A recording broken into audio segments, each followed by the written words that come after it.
एक मुलाकात ऐसी शख्सियतों के साथ जिन्होंने दिया है अपने जीवन को एक नया मुकाम। रूबरू कराएंगे ऐसी कुछ हस्तियों के साथ एक खास शख्सियत के साथ मुलाकात जयदेव पटेल के साथ नंबर 1 इंडिया न्यूज पर। नमस्कार, आप देख रहे हैं नंबर 1 इंडिया न्यूज। मैं हूं आप सुबह के साथ जयदेव पटेल और आज एक खास शख्स के साथ मुलाकात प्रोग्राम में बात करेंगे ऑनलाइन गेम की गिरफ्त में बच्चे की बचपन की। कैसे बचपन को बीमार कर रहा है ऑनलाइन गेम, कैसे मानसिक तनाव के साथ हिंसक हो रहे बच्चे और कैसे ऑनलाइन गेम से दूर रखने के लिए बच्चों पर रखे नजर। कैसे बच्चों के लिए बेहद खतरनाक है ऑनलाइन गेम, कैसे ज्यादा ऑनलाइन गेम खेलने से हो सकता है मानसिक रोग और इसी के बीच तेजी से बढ़ रहा है ऑनलाइन वीडियो गेमिंग का बाजार और किस तरह से ऑनलाइन गेम अब डेंजर गेम में तब्दील होते जा रहा है। क्या है कारण, इसे कैसे बचा जा सकता है और कौन सी सावधानी रखनी जरूरी है और क्यों ये डेंजर गेम साबित हो रहे हैं। इसी पर आज का सवाल है कि कितना खतरनाक है ऑनलाइन गेमिंग का नशा। इसी पर चर्चा करने के लिए हमारे साथ दो खास मेहमान जुड़ गए जिन्हें आप देख पा रहे हैं। केंद्रीय मनोचिकित्सा संस्था में मनोचिकित्सा के सहायक प्रोफेसर डॉक्टर निशांत गोयल और बाल अधिकार के अधिवक्ता शालिनी शेरोन। आप दोनों का बहुत बहुत स्वागत आज हमारे प्रोग्राम में। थैंक यू सो मच, धन्यवाद जी डॉक्टर निशांत जी, मैं आपसे शुरुआत करता हूं कि ऑनलाइन गेम क्या है और माना जाए कि बच्चों को पागलपन की ओर लेकर जा रहा है, क्योंकि हमने कंडीशंस देखी है कि अगर बच्चों के हाथ में मोबाइल ले लिया जाता है तो उग्र रूप ले लेते हैं और वो चिड़चिड़े हो जाते हैं।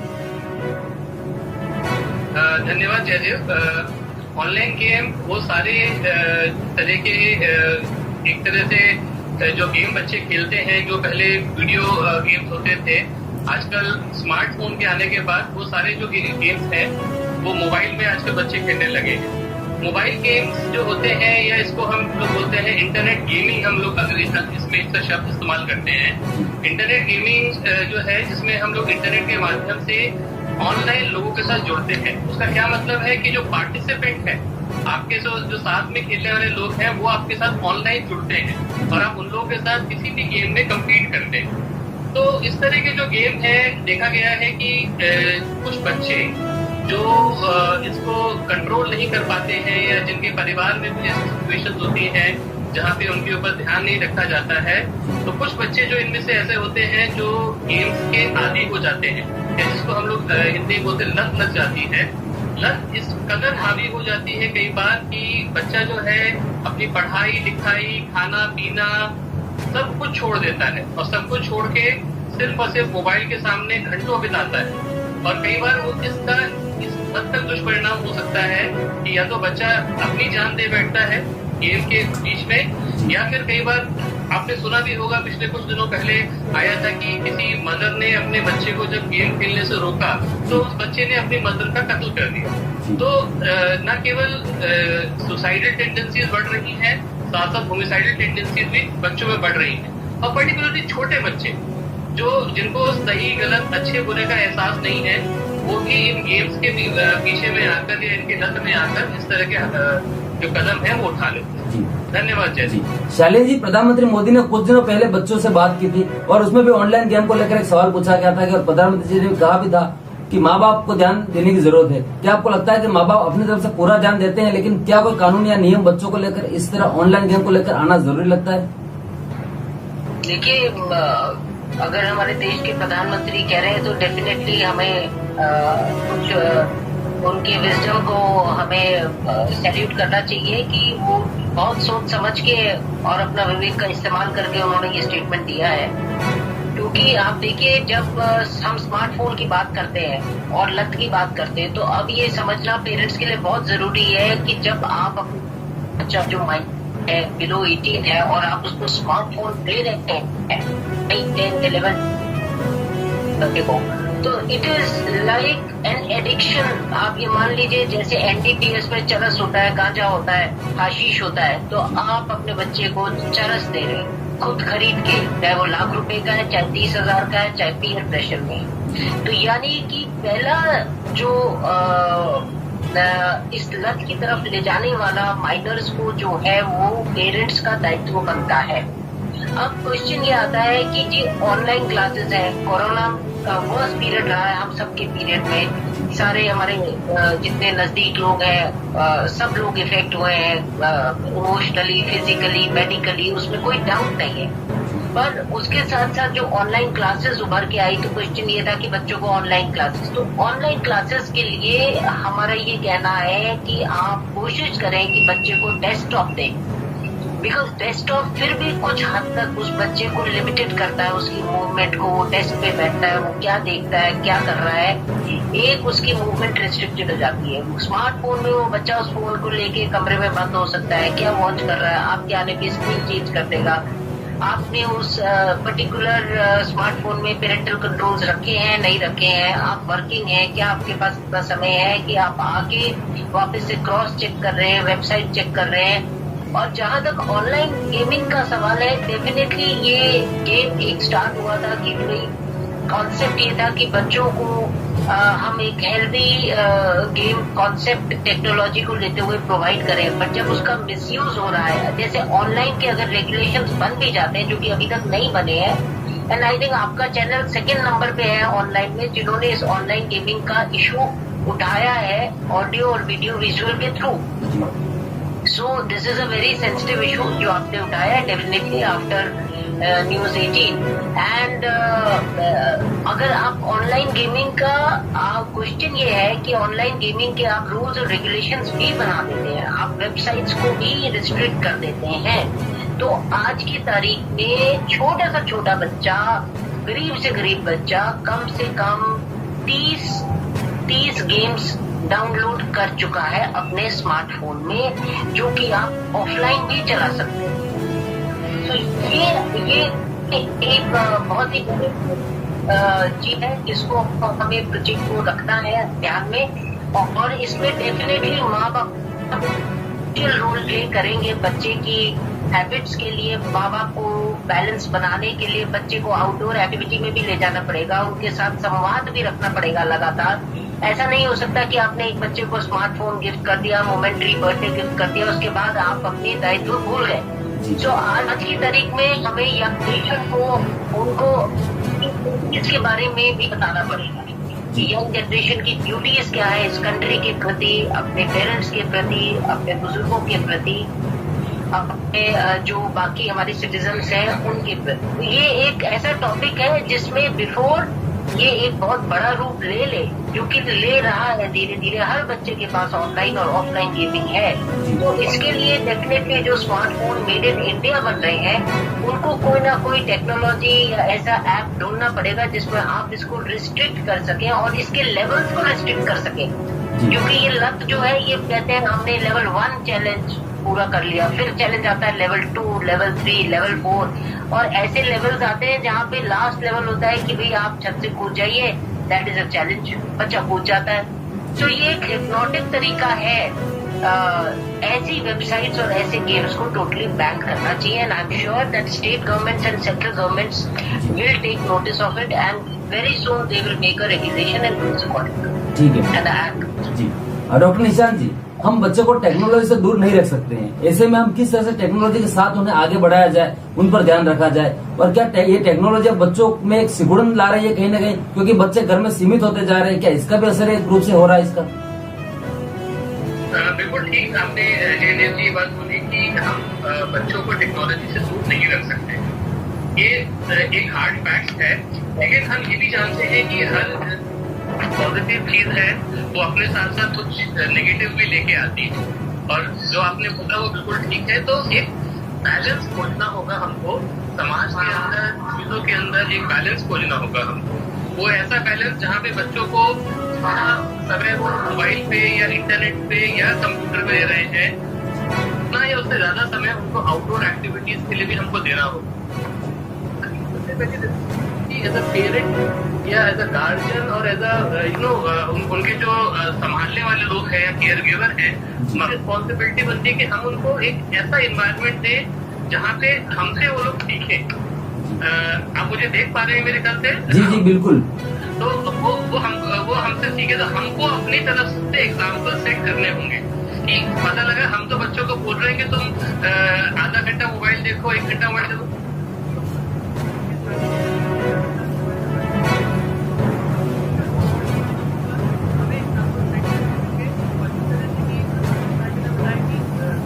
हमें कुछ ऐसे मेथड डिवाइस करने होंगे जहाँ पे हम उनकी एक्टिविटीज को ट्रैक कर सके, कंट्रोल कर सके और उनको लगातार हम सिखा सके कि जिस तरह से हर चीज को करने के, हर चीज को समझने के और हर चीज को फॉलो करने के नियम होते हैं। इसी तरीके से ऑनलाइन लाइफ जो है या टेक्नोलॉजी का जो इस्तेमाल है उसके भी कुछ नियम है। सिर्फ गेम खेलना या पॉइंट जीतना इम्पोर्टेंट नहीं है, साथ साथ कुछ एटिकेट्स जो होते हैं, ऑनलाइन एटिकेट्स हैं, उनको फॉलो करना भी बहुत जरूरी है। और साथ साथ बच्चों के साथ एक संवाद बनाए रखना बहुत जरूरी है एज अ गार्जियन और एज अ पेरेंट हमको। अगर हम उनको उनके हाथ पे छोड़ देंगे, उन पे ध्यान नहीं देंगे, तो कहीं ना कहीं बच्चे वो सारी चीजें बाहर खोजेंगे जो उन्हें घर से मिलनी चाहिए। और मोबाइल ने और इंटरनेट ने उनको वो एक चीज ऑप्शन दे दिया है, दोस्त, घर वाले, प्यार, केयर, वो सब बाहर खोज रहे हैं और कहीं ना कहीं वो उनको उस तरफ लेके जा रहा है। तो ये हमारा दायित्व है, हमारी रिस्पॉन्सिबिलिटी है कि हम इस चीज को समझें और बच्चों को एक बेहतर environment. Thank you. Shalini ji, हमने कई केस ऐसे देखे हैं जिसमें ऑनलाइन गेम के चलते बच्चे सुसाइड तक कर रहे हैं। कानून क्या कहता है इस तरह के मामलों में? देखिए, आप बिल्कुल ठीक कह रहे हैं कि ऑनलाइन गेम खेल, जैसे अभी असिस्टेंट प्रोफेसर साहब ने बताया कि हमें एक बैलेंस मेंटेन करना है लाइफ में, और वो बैलेंस और खुद एक रोल मॉडल बनना है पेरेंट्स को। उसके लिए ये समझना बहुत जरूरी है कि जब आपने ये एडिक्शन वाला स्मार्टफोन बच्चों को दे दिया है, तो क्या आप क्रॉस चेक कर रहे हैं, क्या आप ये देख रहे हैं कि वो कितने समय बिता रहा है, क्या आप स्वयं, पता चला फोन पे लगे हुए हैं, बच्चे को कह रहे हैं ज्यादा फोन मत देखो, तो ये जो डाइकोटमी है ये बच्चे की माइंड में आती है, ये डिलेमा आता है पेरेंट्स को लेके। और जहाँ तक आप बता रहे हैं कि सुसाइड, यस, अगर लोग इस फोन को लेके, ऐसे केसेस हुए हैं, लेवल्स हुए हैं, हम सब जानते हैं, बीच में ऑनलाइन गेम्स आ गए थे जहाँ पे स्कूल के कई बच्चों ने सुसाइड भी किया है इसको लेके। कईयों ने, जैसे अभी एक रिसेंट केस आया है कि अपनी माँ का ही कत्ल कर दिया। तो आप ये देखिए कि ये एक ऐसा इंस्ट्रूमेंट है। Why is it that online game के बजाय ज्यादा प्रेफरेंस हो रहा है? पहले ये कि जब आप ऑनलाइन करते हैं तो आप ऑनलाइन कुछ भी गेम खेल रहे हो, उसका रिएक्शन एक मशीन की तरफ से आ रहा है, या फिर रिएक्शन ही नहीं आ रहा। तो अगर आप फिजिकल ग्राउंड पे जाते हैं तो वहाँ पे आपको पता है हमारे कोचेस होते हैं, वो आपको कभी डांटेंगे, कभी आपको सीधा खड़े होने को भी बोलेंगे। बट ये जो स्क्रीन है, इस पे जब आप जाते हैं तो there is no reaction which is coming up. So आप उस पे चाहे गलत करें चाहे सही करें, आपको एक अच्छा लगने लगता है। हर किसी को एक एनवायरनमेंट ऐसा अच्छा लगता है जहाँ पे कोई रिएक्शन ना आए, वहाँ पे वो अपनी बातें कह सके, अपने तरीके से चल सके, कुछ भी कर सके, चाहे वो ऑनलाइन गेमिंग के मार्फत करे। सो ये जो एक चीज है कि ऐसा एनवायरनमेंट बच्चों को दिया जाए जहाँ बच्चों को रिएक्शन, स्ट्रॉन्ग रिएक्शन ना मिले, तो बच्चे डेफिनेटली वो एनवायरनमेंट को प्रेफर करते हैं। बट आज तक जितने भी सुसाइड हुए हैं, एक भी इन्वेस्टिगेशन ऐसा नहीं आया है पैन इंडिया कि जहां पर अगर बच्चे ने सुसाइड किया है तो who is instrumental in bringing that smartphone to the child. अगर वो बच्चा स्मार्टफोन ले रहा है, अगर वो बच्चा ऑनलाइन गेम्स खरीद रहा है और पेरेंट्स पैसे दे रहे हैं, तो दे आर इक्वली रिस्पॉन्सिबल। और ऐसे केसेस में अगर बच्चा सुसाइड लेवल तक पहुंच जाता है तो आप एक तरीके से एबेटमेंट ऑफ सुसाइड के तहत आपको ऑफेंड, जो कि अभी तक नहीं किया गया बाय द इन्वेस्टिगेटिंग इंस्टीट्यूट। खुद ही एक विक्टिम की तरह है, जबकि दिस इज रॉन्ग। अगर ऑनलाइन गेम, कोई भी ऑनलाइन गेम आप बिना परचेज करें नहीं ले सकते। जब आप खरीद के स्वयं दे रहे हैं तो आप पूरी जिम्मेवारी लीजिए कि वो बच्चा की वो उसकी लत नहीं लगे, और अगर आप जिम्मेवारी नहीं ले सकते तो फिर आप ये काम ना करें। जी ठीक है मैम। डॉक्टर निशांत जी, मैं आपको ऑनेस्टली आपका धन्यवाद करना चाहती हूँ that it is such a sensitive issue, जिसमें अगर हमारे प्रधानमंत्री जी ने कोई रिमार्क किया है कि parents are responsible, that means this is one liner for the parents to understand कि ये केसेस किस लेवल पे जाने वाले हैं। कल हमने एक बहुत ही कच्ची बस्ती के बच्चे के पास स्मार्टफोन था, मैं उससे इतना ही पूछा ये तुम कितने में लाए, उसने कहा 2,500 में मुझे मिल गया, और उसमें उसने कम से कम 30 ऑनलाइन गेम्स डाउनलोड कर रखे थे ऑफलाइन। वो कह रहे थे मुझे इंटरनेट की जरूरत नहीं है, मैं इनको चला सकता। मैंने कहा अगर इसके बाद आपको और चाहिए होगा तो क्या करेंगे? बोले मैं उसके लिए फिर कुछ भी करने को तैयार हूँ। तो ये मानसिकता जो है ये हमें डील करनी है, और इसके लिए rules regulations definitely check and balances रखेंगे, क्योंकि जब कोई पेनल्टी इम्पोज होती है तो लोग थोड़े से सुधरते हैं, पर उसके साथ साथ सेल्फ कॉन्शियसनेस और सोशल कॉन्शियसनेस और अवेयरनेस जैसे आप लोगों के चैनल्स के थ्रू आना बहुत जरूरी जी। डॉक्टर निशांत जी, पहले के गेम और अब के गेम में जमीन आसमान का फर्क है। अब के गेम जानलेवा साबित हो रहे, तो डिफरेंस क्या है और क्या कुछ ऐसे बच्चों पे नजर रखना चाहे अगर पेरेंट्स तो कैसे रख सकते हैं? और क्या आपको लगता है कि बच्चों को किसी एक्सपर्ट के पास ले जाना चाहिए, ऐसा कुछ अगर उसमें अगर अनुभव होता है या कुछ फील होता है तो? देखिए, आपके पहले सवाल का जवाब कि पहले और आज के गेम्स, देखिए पहले जो गेम्स होते थे वो मोबाइल पे नहीं होते थे। एक छोटा सा एक इंस्ट्रूमेंट आता था जिसको वीडियो गेम हम लोग बोलते थे और जिसमें हम ही उस गेम के साथ खेलते थे बस, ठीक है। और आजकल क्या है कि ऑनलाइन गेमिंग जो होता है जिसमें आपके साथ बहुत सारे लोग कम्पीट करते हैं, तो एक जो कंपटीशन की भावना जब होती है और जो परस्पर एक दूसरे के साथ कंपटीशन होता है, कहीं ना कहीं ये हमें लेवल्स क्रॉस करने के लिए प्रेरित करता है। और कभी कभी जिस तरह से वकील साहब ने बताया कि जो लेवल्स वो इतने बढ़ जाते हैं कि व्यक्ति जो है अपना या किसी और का नुकसान कर सकता है। तो दिस इज नंबर 1। और आपका जो दूसरा सवाल है कि क्या ये चीज, देखिए आजकल हर तरीका अवेलेबल है पेरेंटल एक्सेस का या पेरेंटल कंट्रोल्स का, चाहे वो मोबाइल हो चाहे वो इंटरनेट हो। आजकल ऐसे एंटीवायरसेस अवेलेबल है जहाँ पे पेरेंटल कंट्रोल आप आराम से कर सकते हैं। जरूरी क्या है, जरूरी है लोगों को मालूम होना चाहिए कि ऐसा हो सकता है, नंबर 1। नंबर 2, लोगों को माइंडफुल होना होगा कि देखिए हमारे चारों तरफ चीजें बदल रही हैं और जो बचपन है वो कहीं ना कहीं वो बर्बाद हो रहा है इस ऑनलाइन गेमिंग के लत से। यहाँ मैं आपको बताना चाहूंगा, हम लोगों का जो डिजीज क्लासिफिकेशन जो WHO करता है, वर्ल्ड हेल्थ ऑर्गेनाइजेशन जो डिजीज क्लासिफिकेशन करता है, उन्होंने भी अपनी लेटेस्ट क्लासिफिकेशन में ऑनलाइन गेमिंग को या ऑनलाइन गेमिंग डिसऑर्डर या इंटरनेट गेमिंग डिसऑर्डर को एक मानसिक बीमारी के रूप में पहचाना है। अरे हमें वेट नहीं ना करना है कि एक बार बीमारी बन जाएगी तब हम एक्ट करेंगे। क्यों ना हम अपनी सोशल रिस्पॉन्सिबिलिटी को, अपनी फैमिली रिस्पॉन्सिबिलिटी को, अपनी इंडिविजुअल रिस्पॉन्सिबिलिटी को समझें, अपने बच्चों के साथ थोड़ा ज्यादा समय बिताएं। देखिए बच्चों पे ध्यान रखना तभी होगा जब आप उनके साथ समय बिताएंगे, उनके साथ बात करेंगे, उनसे सुनेंगे और उनको बोलने का मौका देंगे। आप आके डांट के घर में बोलेंगे अरे बंद करो मोबाइल, ऐसा नहीं होता है ना। आप खुद आते के साथ ही अपने कंप्यूटर पे मोबाइल पे बैठ जाते हैं और बच्चे को आप डांटेंगे। तो मैं पहले भी आपको बोला, अभी फिर बोल रहा हूँ, you have to set an example. आप एग्जाम्पल सेट करेंगे तो कहीं ना कहीं बच्चा आपको अच्छी चीज के लिए फॉलो करेगा। धन्यवाद। शालिनी जी, इस तरह के जो केसेस होते हैं उसको लेकर अगर हम थाने में जाते हैं तो कार्रवाई करने से बचते हैं, FIR तक दर्ज नहीं होती है, क्या आप गाइडेंस देना चाहेंगे पेरेंट्स को इसको लेकर?